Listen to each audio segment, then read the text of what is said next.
ना પછી કોઈ હિન્દી વાળા રહેશે તો પછી હું હિન્દીમાં આપી દઈશ. Okay role.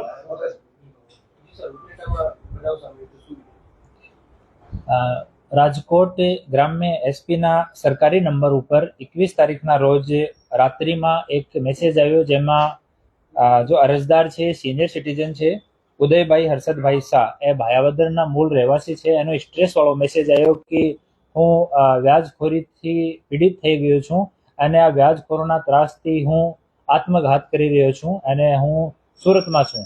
તો આ મેસેજ મળતા તરત જ આપણા ધોરાજીના એએસપી શ્રી સિમરન ભારદ્વાજ અને ભાયાવદરના પીઆઈ વિજય પરમાર અને એલસીબીના પીઆઈ વિજય ઓડેદરા, આ તમામ લોકોની એક ટીમ તૈયાર કરીને અને સૂચના આપી કે આપણે આની ઉદયભાઈની મદદ કરવાની છે. જોતા ઉદયભાઈની લોકેશન સુરત શહેરના મહેદરપુરા પોલીસ સ્ટેશન વિસ્તારમાં આની લોકેશન આવતી હતી. મહેદરપુરા પીઆઈ સાથે વાત કરવામાં આવી અને ઉદયભાઈને ત્યાંથી પોલીસ સ્ટેશન લઈ જવામાં આવ્યા અને એને સમજ કરીને પરિજનો સાથે આને ભાયાવદર મોકલવામાં આવ્યા. ભાયાવદર આવતા જ ઉદયભાઈ સાથે પૂછતાછ કરી તો ખબર પડી કે ઉદયભાઈ 2020માં 2 લાખ રૂપિયા 10% વ્યાજથી વિશ્વરાજસિંહ ઉર્ફે વિશાલસિંહ બલવંતસિંહ ચુડાસમા, ભાયાવદરનો રહેવાસી છે, એના પાસેથી 2 લાખ રૂપિયા વ્યાજ પર લીધા હતા અને એના એવજમાં 5,80,000 રૂપિયા ચૂકવી દીધા હતા. તેમ છતાં આ જો વિશાલસિંહ ઉર્ફે વિશ્વરાજસિંહ છે ઓ ઉદયભાઈની 18 વીઘા જેટલી બિલોપાર્જિત જગ્યા ઉપર કબજો કરી લીધો, જેની બાજાર કિંમત આશરે 5 કરોડ રૂપિયા છે.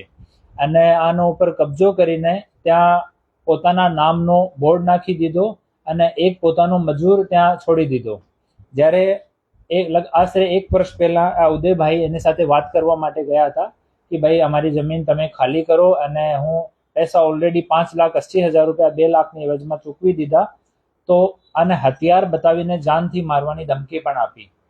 તો ભાયાવદર પોલીસ સ્ટેશનમાં એના સંબંધમાં ગુના દાખલ કરવામાં આવ્યો છે અને સરકારી પંચોની હાજરીમાં આ ભોગ બનનારની જો 18 વીઘા જમીન છે એનો પંચનામો કરવામાં આવ્યો છે.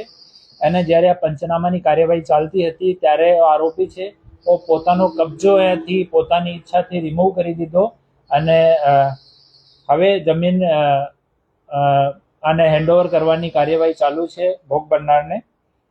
અને આરોપી ઉપર 3 ગુના છે. એક ભાયાવદર પોલીસ સ્ટેશનમાં એક જુગારનો કેસ દાખલ છે અને રાજકોટ શહેરમાં બી ડિવિઝન અને રાજકોટ તાલુકામાં 2 વ્યાજખોરીના ગુના આરોપી ઉપર ઓલરેડી દાખલ છે. અને ભાયાવદર પોલીસ સ્ટેશનમાં બીએનએસની કલમ 308(5), 351(3) આર્મ્સ એક્ટ અને ગુજરાત નાણાં ધીરધાર કરનાર અધિનિયમ 2011 મુજબ ગુના દાખલ કરવામાં આવ્યો છે.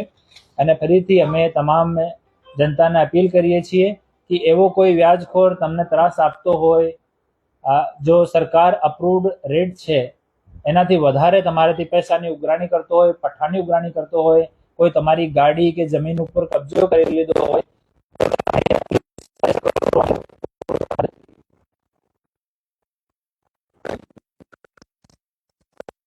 કરી લીધો હતો ડાયરેક્ટ અને પોતાનો બોર્ડ ત્યાં નાખી દીધો હતો અને અરજદારને ધમકી આપતો હતો કે જે તમે જમીનમાં એન્ટર કરશો તો તમારી ટાંગા તોડી નાખીશ. સર, આરોપીનું બેકગ્રાઉન્ડ શું છે? પોલીસે તેની ધરપકડ કરી છે કે કેમ અને ગુનાના કારણે શું વસ્તુઓ કબજે કરી છે? અત્યારે કેવું?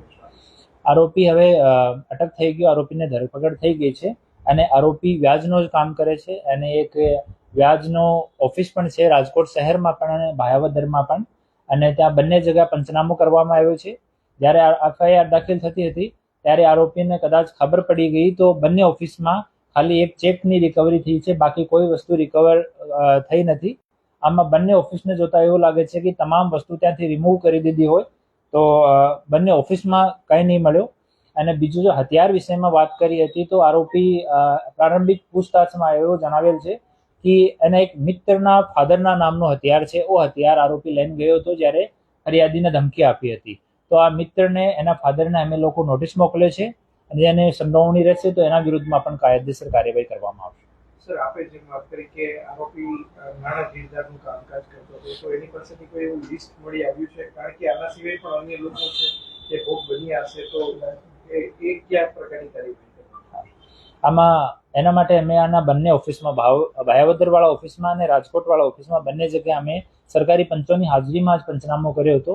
લેકિન બંને ઓફિસમાં એકદમ સફાઈ કરી દીધી અને કદાચ પહેલા ખબર હોય કે પોલીસ અમારા વિરુદ્ધમાં એફઆઈઆર કરી રહી છે, તો બંને ઓફિસમાં કાંઈ નહીં મળ્યો. તેમ છતાં અમે લોકો પૂછતાછ કરી રહ્યા છીએ અને એની સાથે કોણ કોણ લોકો એના સંપર્કમાં હતા એની વિષયમાં પણ અમારી ટીમ જે છે એલસીબી કામ કરી રહી છે.